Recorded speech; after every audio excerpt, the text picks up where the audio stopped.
Herb, what happened on March 12th of 1931? It was a boon day for the entire globe, Tom, if I do say so myself, because a highly intelligent, really visionary, and very handsome baby was born and named Herb. Who was Harry Kelleher? My father. And what was his work in life?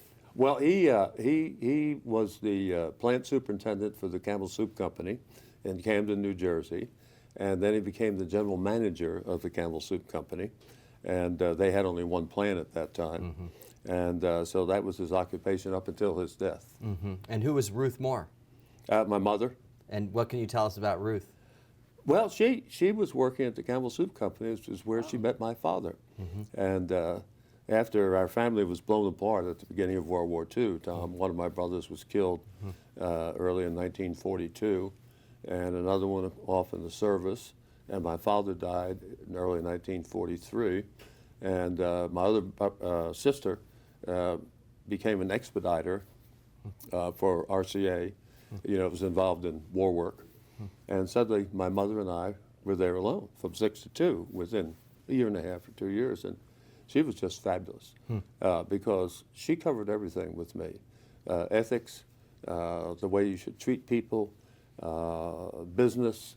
We used to sit up even when I was 10 and 12 and talk until 3 or 4 in the morning.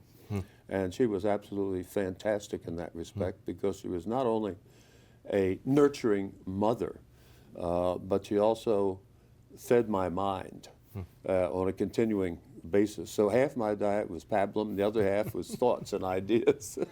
And tell me about your brothers and sister. Well, one of my brothers was killed in the Merchant Marine in 1942. Richard? Richard, yeah. And then my other brother... And you're 10 at that point. I'm 10. And my other brother, you can tell how things have changed. He was declared 4F because he had a heart murmur. And he went to one of the leading cardiographers or cardio doctors in the United States to get a note saying it would not impede his service, so he could go into the service. So he served in the Navy for 4 years. Yeah. What about your sister? She worked for RCA as an expediter on war projects, get things done faster because we needed them fast. And then she married a guy that I really liked, Jack Adams, and had 2 children. And she was very bright, very bright. And she and I occasionally would get into arguments, and she would smash me to pieces. Were you the youngest of them? Yeah, by far, by far. So what was life in Haddon Heights like? Looking back on it, I think it was kind of idyllic because it's a small town. There are numerous other small towns around it, but it has a small town atmosphere. And about 5,000 people, I guess. And everybody pretty much knew everybody else. And it was kind of I guess you might say, a village where everybody looked out for everybody else. You had to be careful because people would peach on you sometimes about your misbehavior. But it was a very wonderful environment in which to grow up. And the teachers were fabulous. And one of the reasons for that is that you had so many highly intelligent and competent women at that time, and they didn't have opportunities, in business. So they went into teaching, and so they were just fabulous. Who were you as a student at Wesleyan? Like, what type of student were you? What was your focus? Well, were you an English? I think you were an English major. Or? English major and philosophy minor. Yeah, and my focus was really on ideas. It wasn't so much studying in and of itself to learn facts about history, but to learn lessons from what had happened historically with the idea in mind, as an example only, how to avoid them in the future. And then you decided to become a lawyer rather than to become a journalist. So what was the You know what? You're too well informed. what was Herb? You're one of my heroes. This is like a great. This is the stalker interview. Why did you choose to go into law? And Well, I laugh about it because I took an aptitude test in my senior year, and it said that I probably would fare best as an editor, a reporter, or as a lawyer. And I figured, well, if I go to law school, I can avoid working for another 3 years. So I'm going to law school. But in actuality, that's what I wanted to do, was to go to law school. And then you met your wife, and Yes. and moved to San Antonio. So can you tell us a little bit about her? Yeah, well, actually, she was going to school at She was what? Connecticut Okay, College. Connecticut College. Yeah, in New London. And that's how we met, on a blind date. And we got married, but I never said anything to her about moving to Texas, and she never mentioned it to me. But I was spending a lot of time in Texas because when I was working for the New Jersey Supreme Court, it was kind of like being in college. You know, you had a lot of time off during the summer, a couple of weeks at Christmas, a couple of weeks at Easter, and I would spend all that time in Texas. And I became enthralled with Texas. And finally, I told her one night, I said, you know, I'd like to be an entrepreneur. I'd like to start things. I like the creativity, the chemistry, the energy of it. And I think there's a better shot at that in Texas because Texas was kind of wild and woolly and wide open at that time, thanks mainly to the new prominence and wealth of the energy industry, the oil industry as we called it then. And I said, let's move to San Antonio. And little tears start coursing down her cheeks. But she never said a word. And your law practice in San Antonio was maybe not all of it, or maybe was all of it about helping people start businesses or helping them organize? Well, a good bit of it. I have finally helped in forming my own law firm. Three of us from three different law firms joined together. And our focus was to a great extent on helping businesses get started. And one of our clients was funny, Tom, because he said, you know, come on, you guys are kind of like one-stop shopping. He said, I walk in, I'm looking for a lawyer. The next thing you know, I have a banker. Next thing you know, I have a piece of real estate. Then we're going public. And we're going public. Yeah, exactly. And of course, I loved that. I loved it, really. And I think learned some from it, too, by watching the pitfalls and some of the mistakes that, you know, budding entrepreneurs would make. So I guess you would say in some way that work you did there really set you up to create something at Southwest, that without seeing one situation after another, you would have made more of those mistakes in your early years. Like you were getting a great education. Yes, I was. I think I was, exactly. And I did all kinds of things. I mean, I tried cases, I drew wills, I drew deeds, you know, and there's something to be learned from all of those things. Was involved in politics, sort of inadvertently. How? Well, I moved from to Texas, and was not entitled to take the Texas bar for I think it was 6 or 9 months, because New Jersey wouldn't admit lawyers from other states without a clerkship for 6 or 9 months, and so there I was, and my brother-in-law said, you know, there's a fella going to run for governor, and since you're not doing anything, you know, basically, he said, why don't you help us in his campaign? It was John Conley. And when that started out, Conley had 4% name recognition in Texas.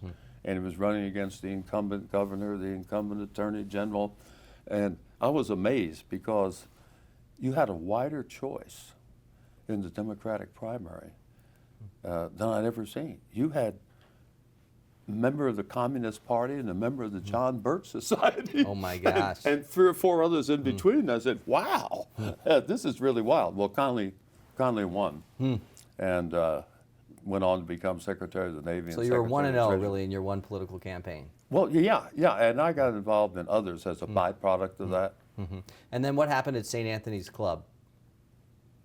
Well, first of all, I never drank anything there except club soda, Tom. I want that to be clear on the record without any peradventure of a doubt.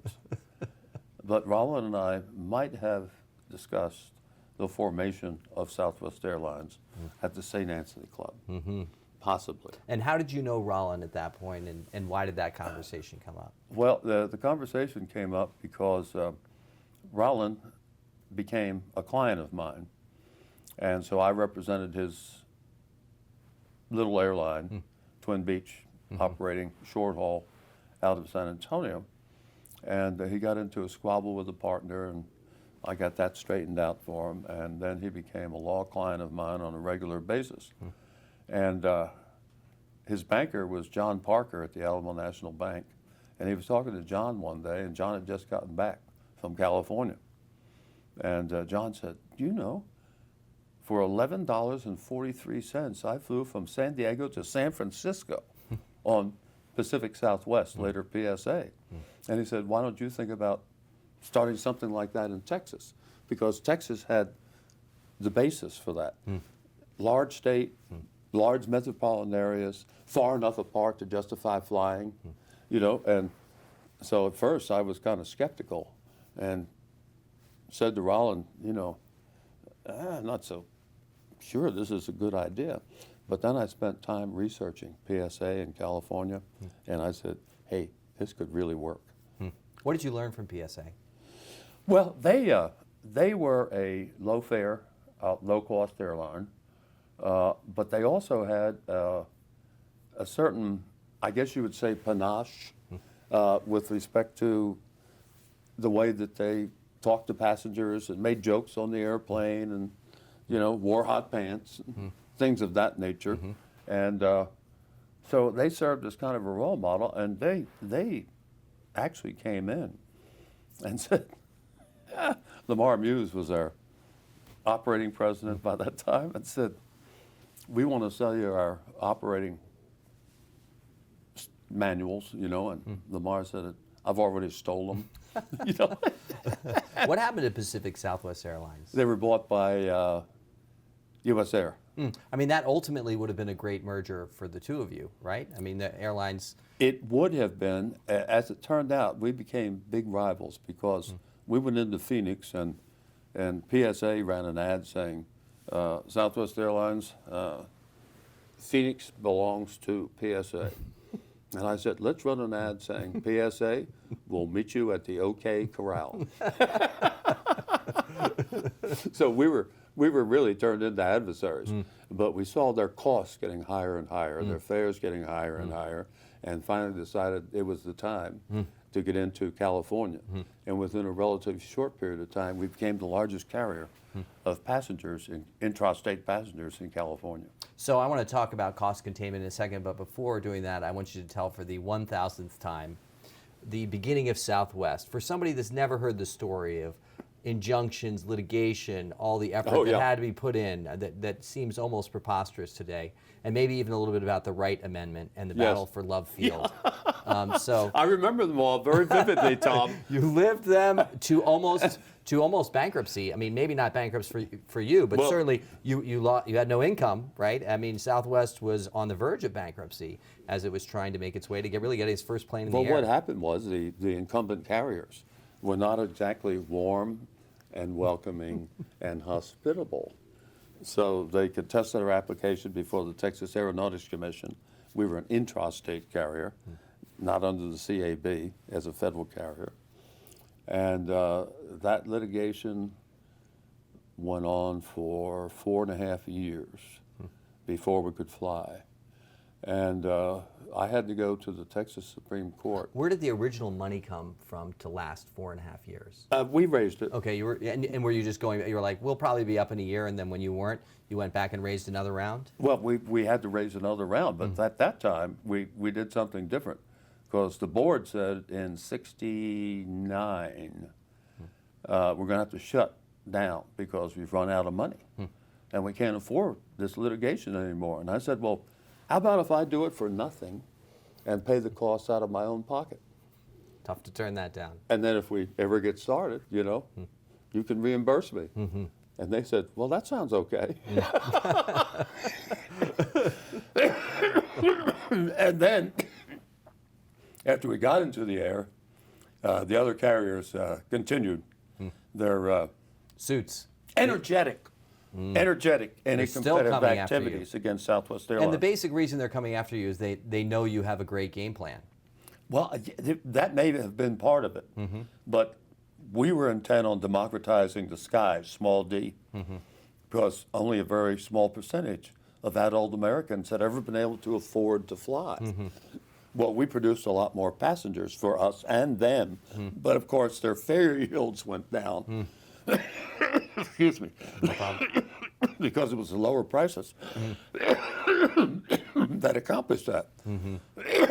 And then after we got started, they did all kinds of things to try to put us under, and they wound up getting indicted, two of them, by the Justice Department. I didn't know that.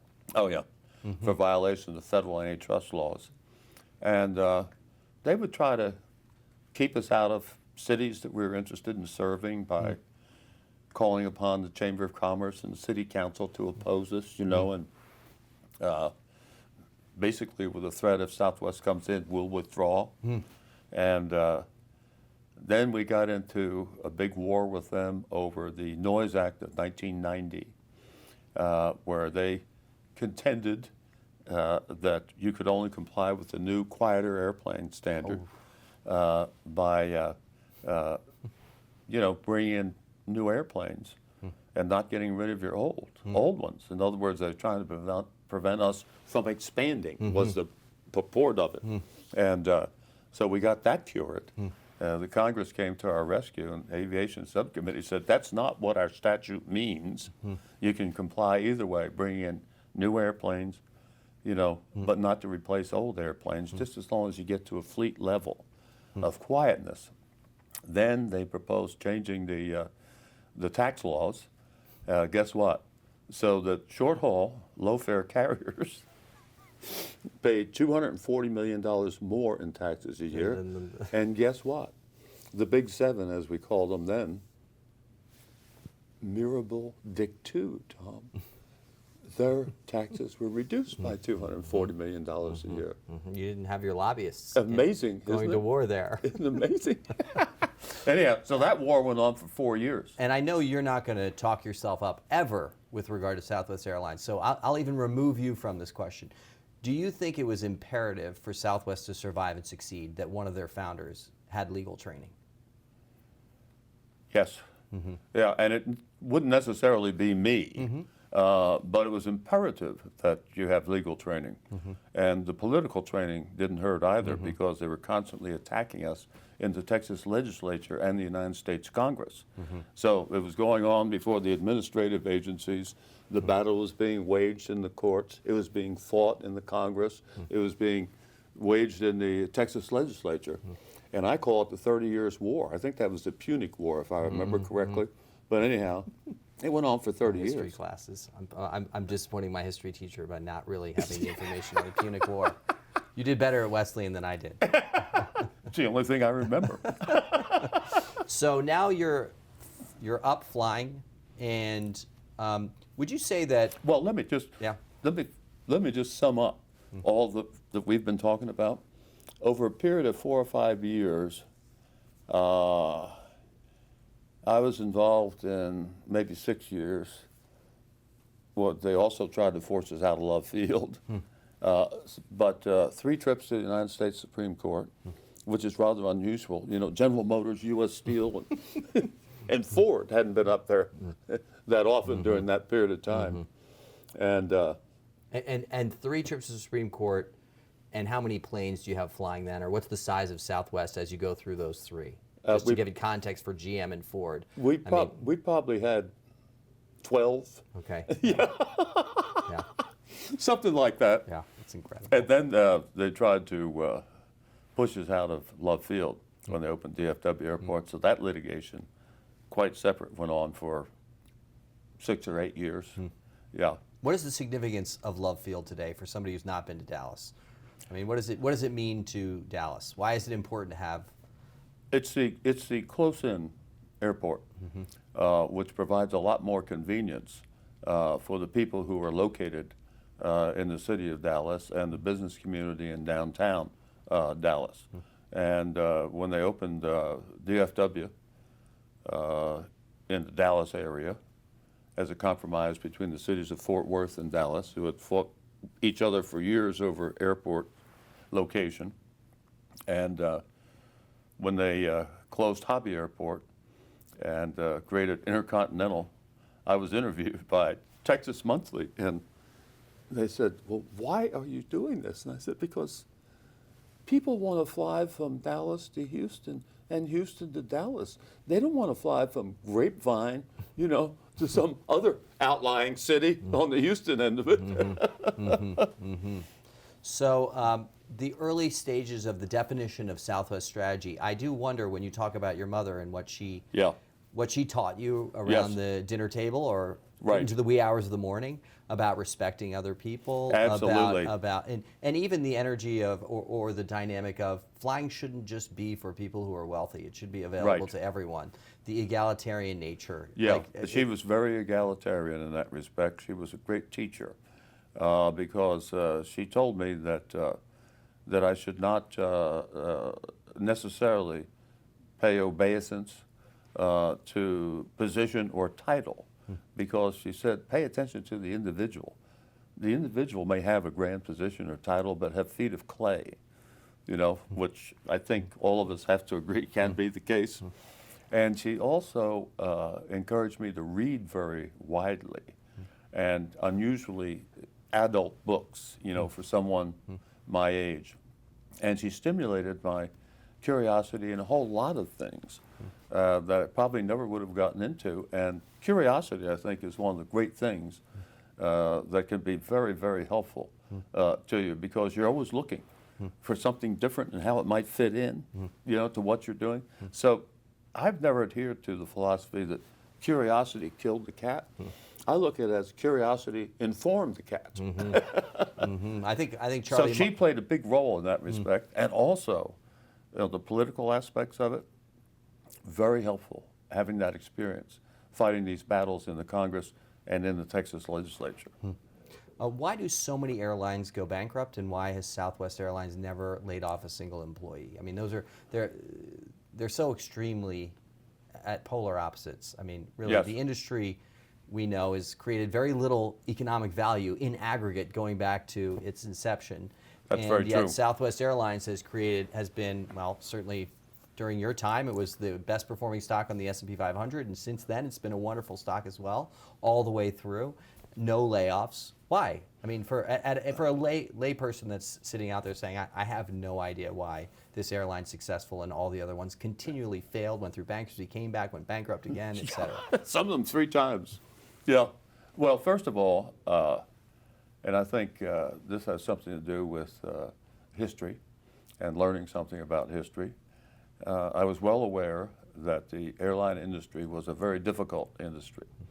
As you pointed out at one point, it had a net loss from its inception, which means it's fairly difficult, fairly scary. And I said, you hear about regression to the mean, and I'm not quarreling with that as a formula, but how long is it going to take to regress? Is it 5 years, 25 years, 38 years? And so what we're going to do is we are always going to be very, very strong from the balance sheet standpoint. Number one, we were one time, for a long time, we were the only airline that had an investment grade rating from the financial community. We're going to have lots of liquidity. And my mantra was, we want to manage in good times so that we do well in bad times. And there you get into the no furlough policy, because if you just hire a bunch of people willy-nilly during good times, guess what you're doing? You're firing them during bad times. So we were always well set up to ride through the bad times, and market share was not our focus. I compared market share to elephantiasis, where Do you really want the largest ears in the world? Right, yeah, I was trying. You saw me just hesitate a little, didn't you? But my point was, I was trying to say, size in and of itself is unimportant. I would rather have 4% of the market and be profitable than have 24% of the market and lose money. So we're not going to talk about market share at all. It was verboten. I don't know if you've read Peter Thiel's book 0 to 1 or know about Peter Thiel. I do know about him. And yeah, he said basically from an investor standpoint, when people pitch companies to him, when they talk about how large their market is and how he said, I want to know the smallest piece that you're going to dominate. Yes. Because I know off of that, Exactly. you have the opportunity to grow. Exactly. So the other airlines weren't doing that. They were trying to get as many. They were at war with each routes. other. Who had the most airplanes and who get the most routes from the CAB and that sort of thing. And we eschewed all of that.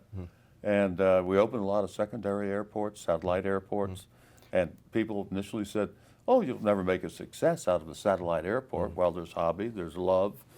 You know, I can run through about 5 or 6 more of them. And of course, they were much more efficient to operate from. No backups. They were a lot closer and more convenient for an awful lot of people.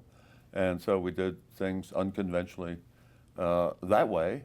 And we tried to keep our work rules very simple to promote the efficiency of the airline, and kind of, you know, operated on the philosophy that airplanes don't make money on the ground.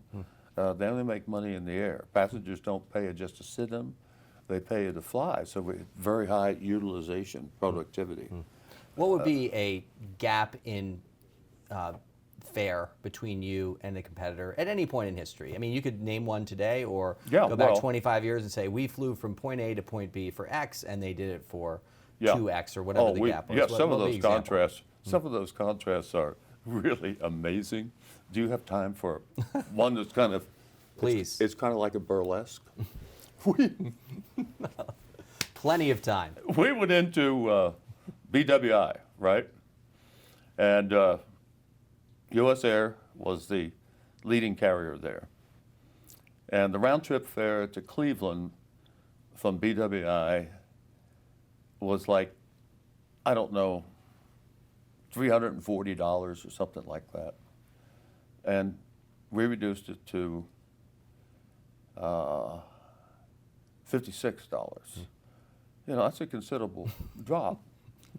And then U.S. Air found out we had a Friends Fly Free program. So they went, matched it was $24.50. They matched that, that's right. On the Friends Fly Free basis, okay? And then we went to $19 between BWI and Cleveland. So that's a pretty big saving, you know, $19 instead of $349. And the traffic increased by 1,500% in the first year of service. That's an exaggeration, but most markets we went into, popularity of flight increased enormously, enormously. I'm talking 100%, 200%, 300% within a year. So presumably, some of the ways that you hold those costs down for passengers is efficiency, Right. hard work Yes. of everyone who's coming to work. Exactly. Probably not the highest salaries in the industry. I don't know whether that's true or not. You can tell me. But Yeah. how can you have cost containment and balance sheet management and a great corporate culture? I mean, those things, we see that, we think there's a big tension there, and why isn't there? At You know Southwest? what? A friend of mine recently wrote a paper that he sent to me, and in it he said, corporations are always succumbing to the tyranny of no rather than the genius of yes. And what he was pointing out is that people sit down and say, well, we can either have low costs and lousy customer service, Everything's a compromise. or great customer service and high costs. And we said, no. You can have low costs and great customer service, and guess what?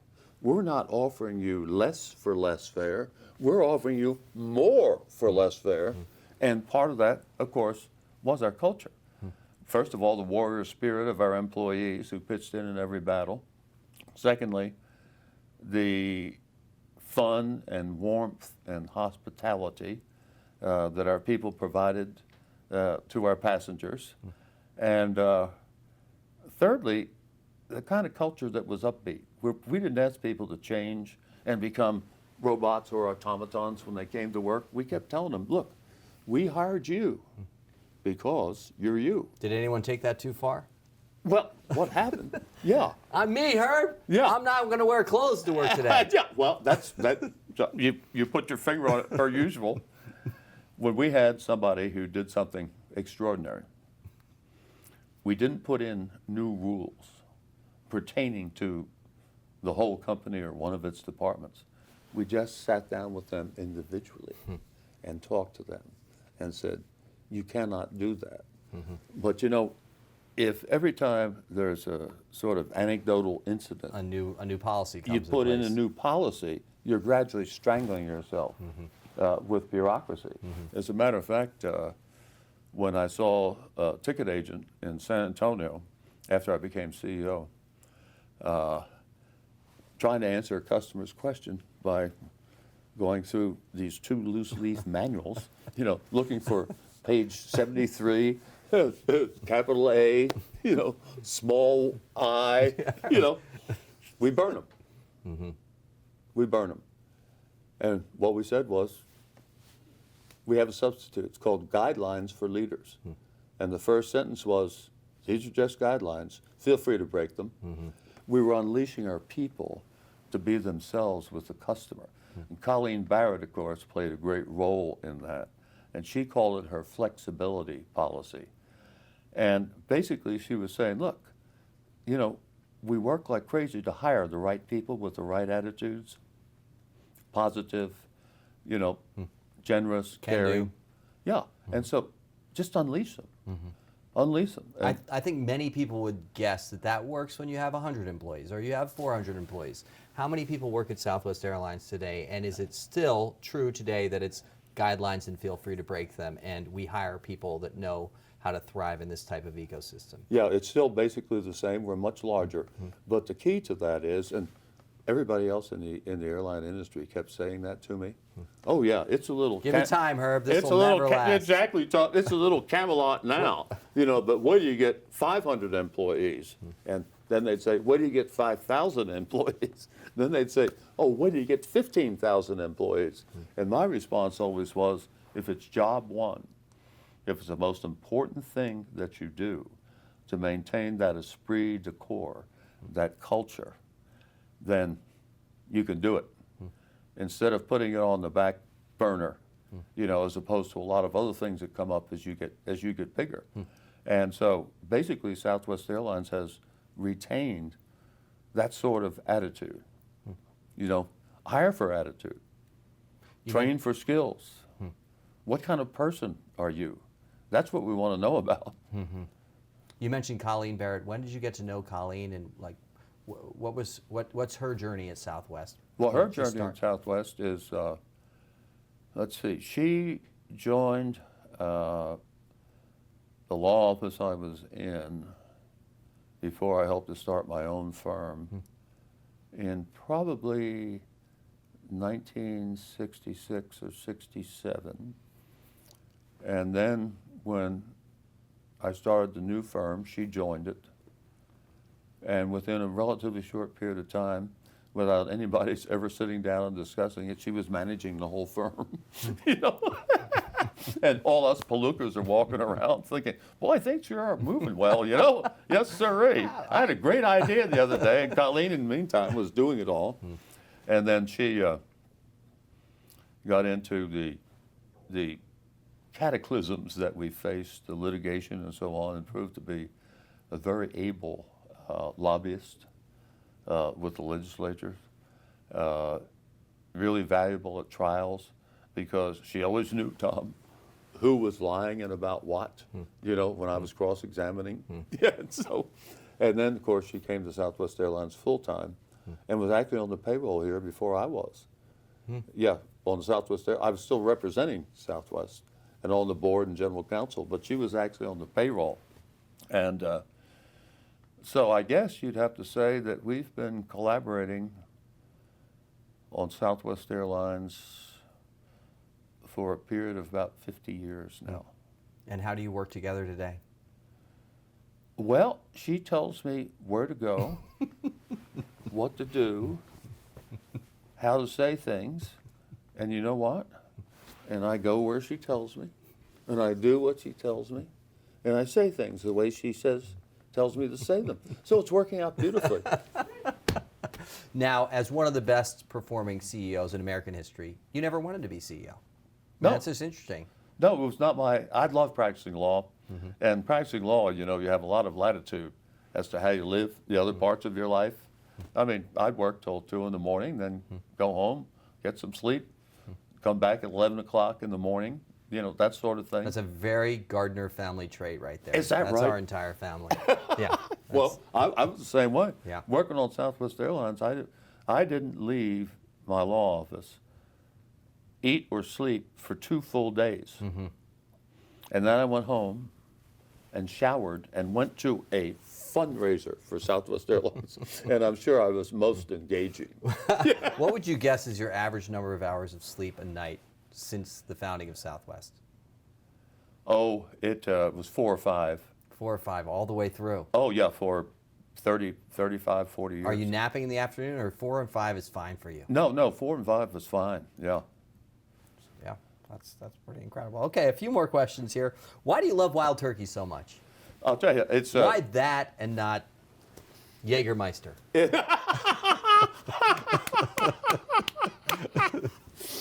Well, wild turkey came to my attention before Jägermeister, and I loved the mellow taste of it.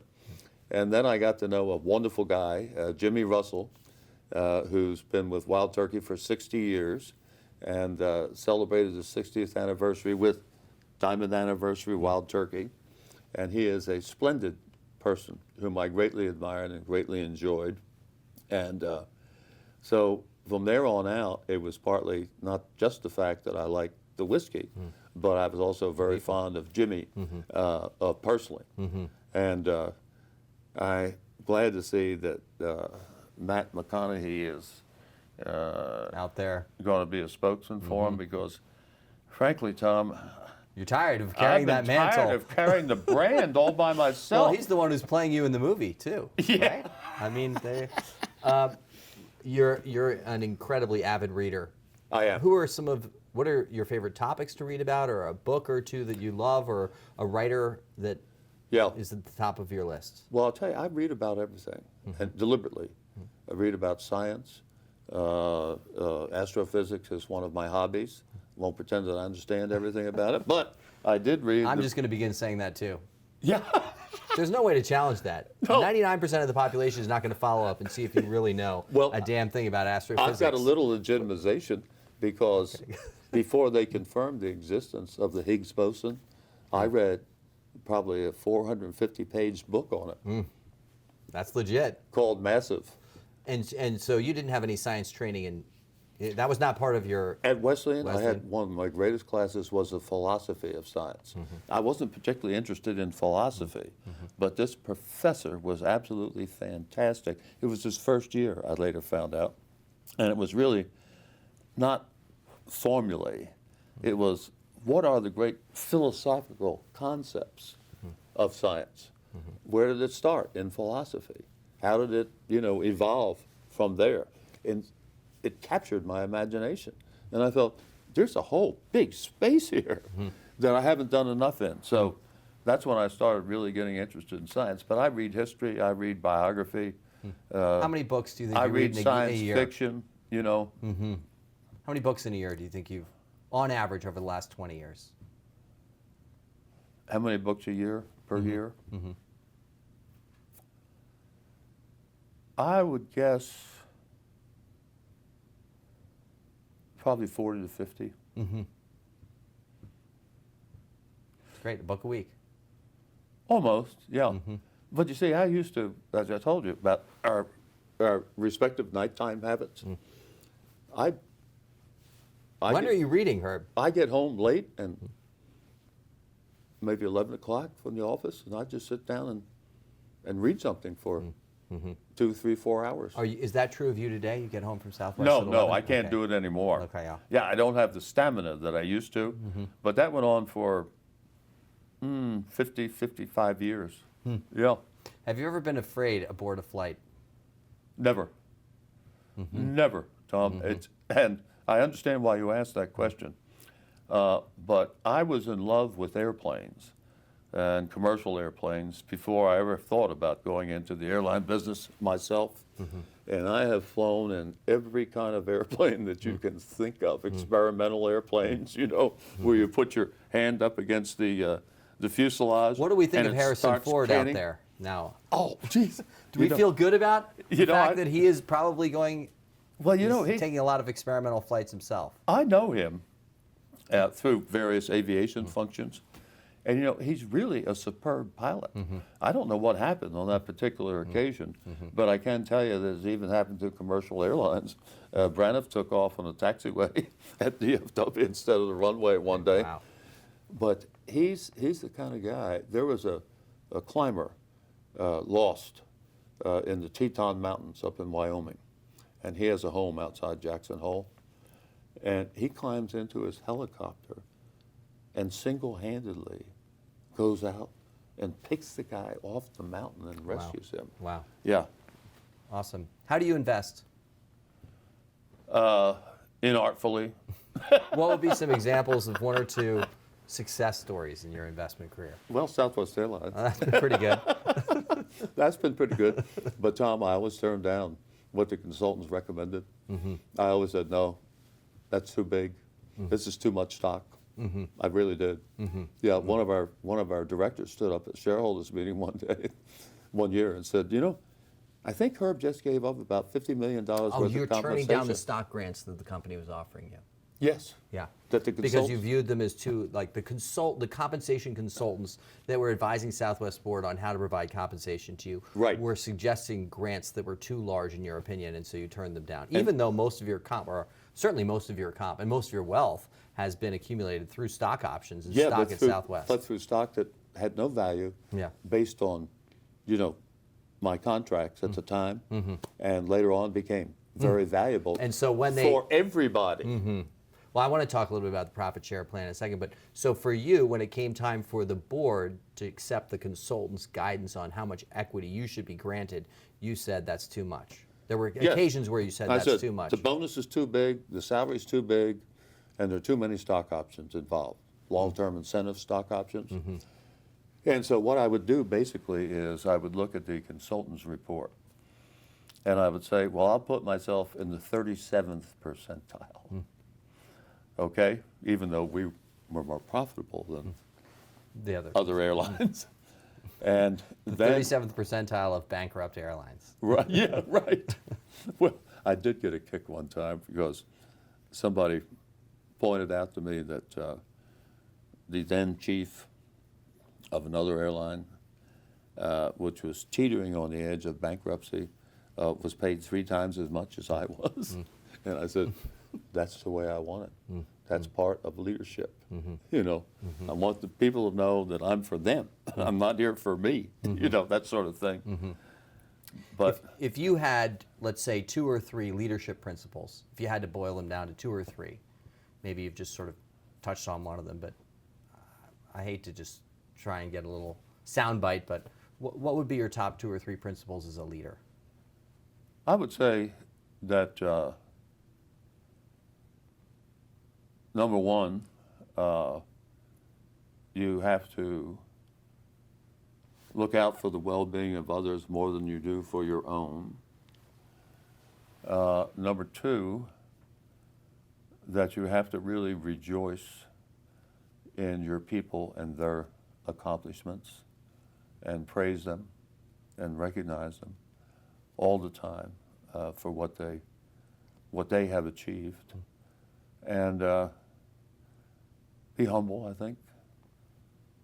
Be humble. Never think you've done something so great, you know, that now you're at the top of the pyramid because that's when the pyramid starts to collapse and you slide down on your face, and never be complacent. How about 2 or 3 principles of business strategy that might apply more broadly than just the airline industry? For an entrepreneur or a CEO that's looking at their game plan Yes. and that maybe is overlooked the responsibility of having a strong balance sheet so that you can be resilient in a down period, or so Yeah. maybe 2 or 3 strategic principles. Well, first of all, if one of your principles is that you're not going to furlough, that in and of itself is an incentive to stay lean, even when times are really good.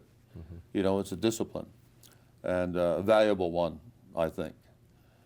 Number 2, particularly with respect to young entrepreneurs, including myself, they're optimists, Tom, and I think, and that optimism is needed. To be an entrepreneur, you're one.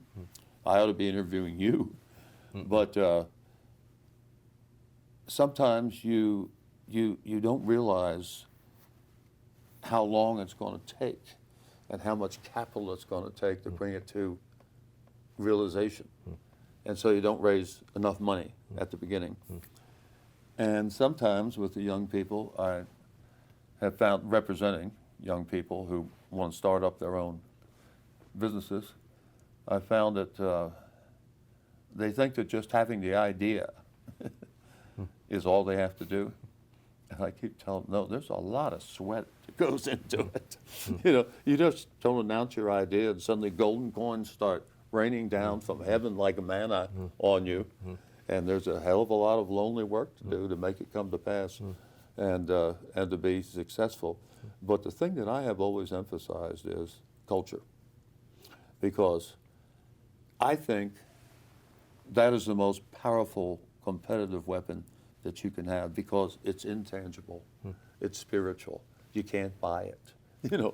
Other airlines can buy airplanes, they can lease space, but if they don't have the kind of outgoing, participative, happy, devoted culture that you have, you're going to have the edge on them. I always told our people that the intangibles are more important than the tangibles.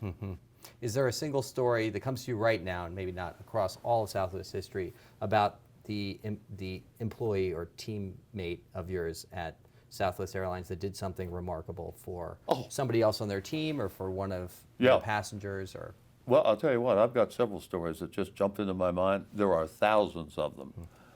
But these will serve as, exemplars with respect to what you asked. And one of them is that a lady had a flat tire in the parking lot at a terminal, air terminal, and our station manager stops and says, "Let me change that tire for you." And she said, "Well, I don't think you should, because, I didn't fly on Southwest Airlines." He said, "That doesn't make any difference. I just want to help you change your tire, no matter who you flew on."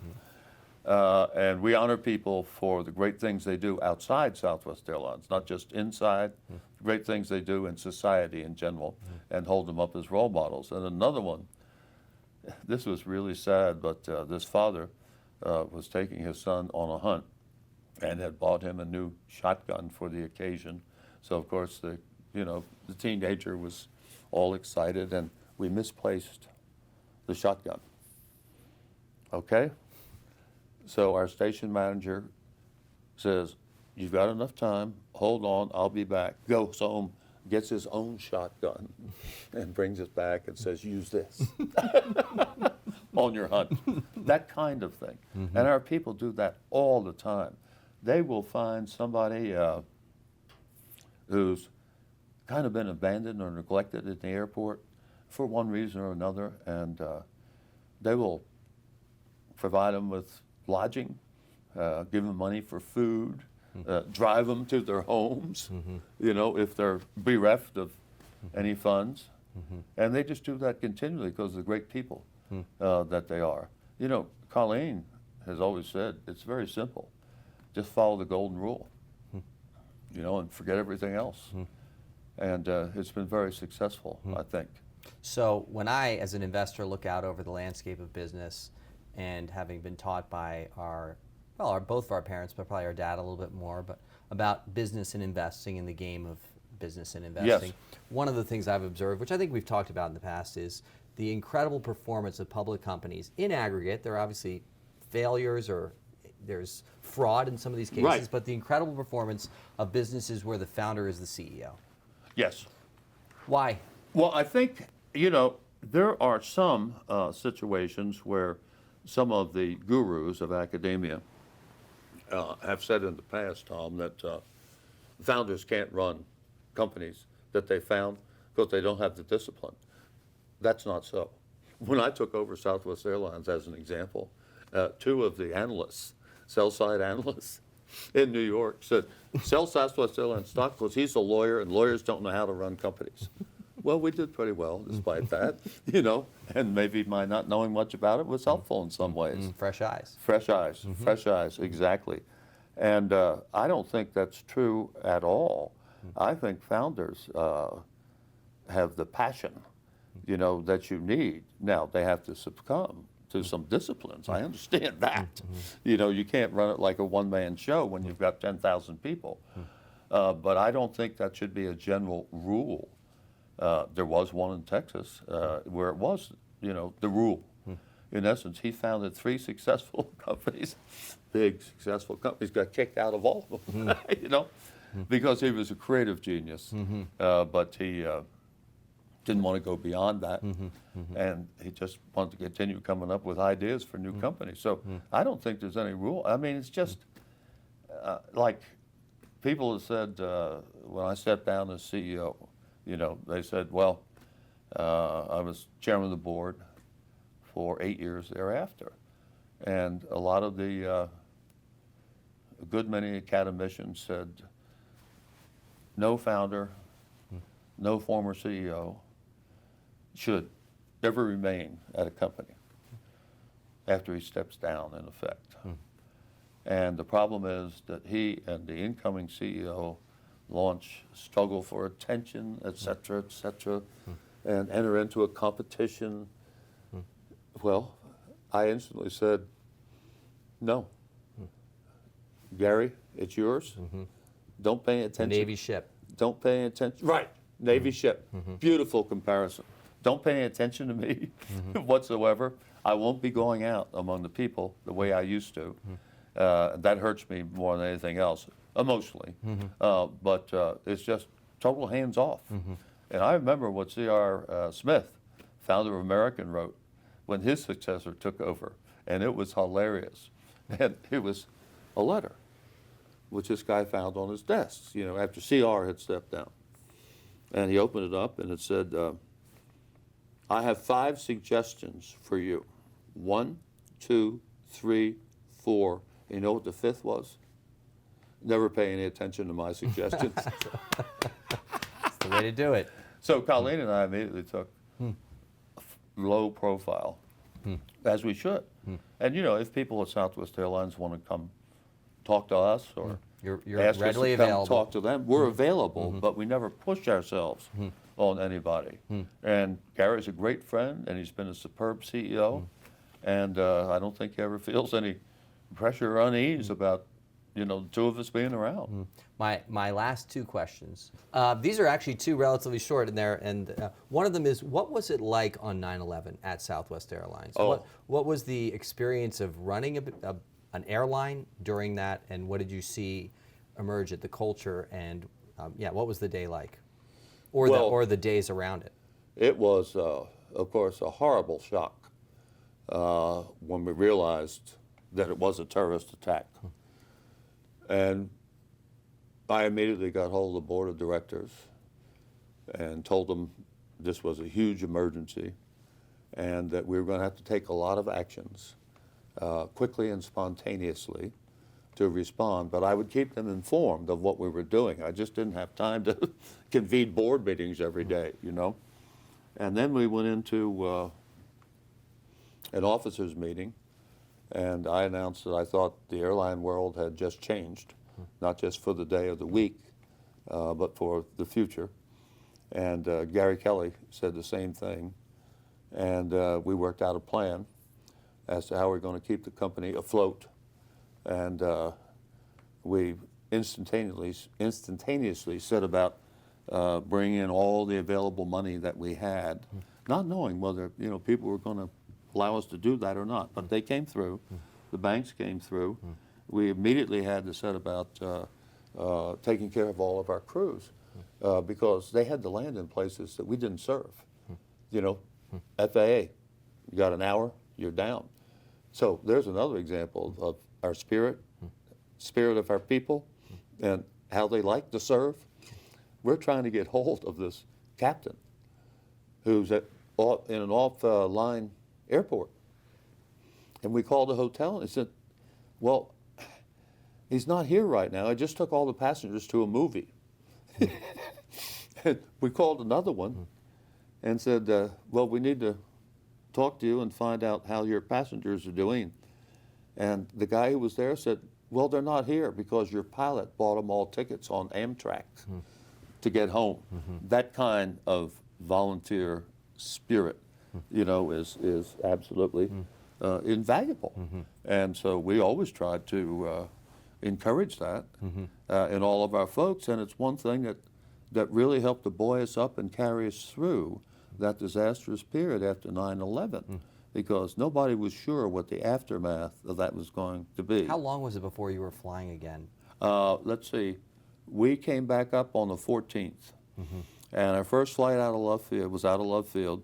And the whole general office was out by the fence crying and singing God Bless America as the first flight of ours took off.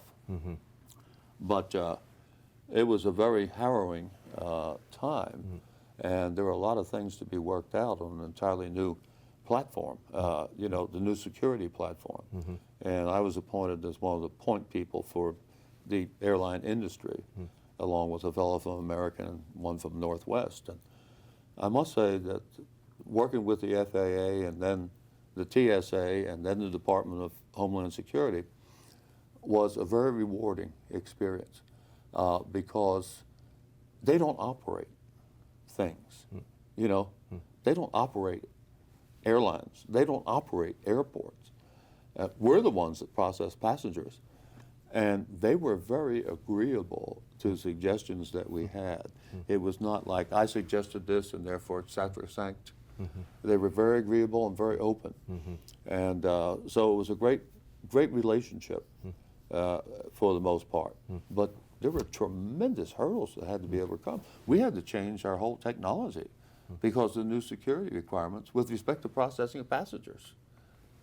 That was done very quickly and very effectively.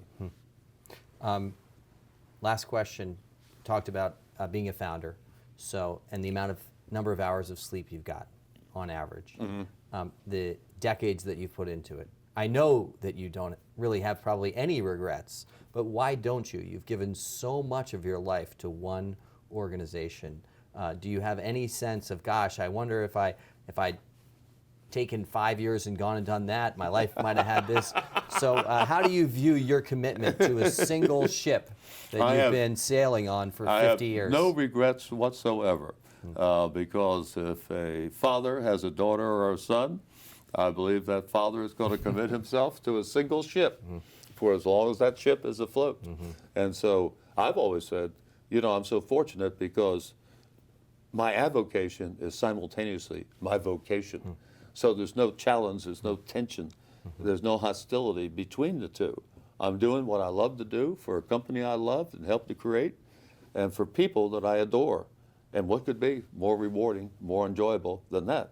I refer to our people as my fountain of youth. I said, Ponce de Leon was in the wrong place looking for the fountain of youth in Florida. He should have come to work for Southwest Airlines. That's where you find your fountain of youth from our people.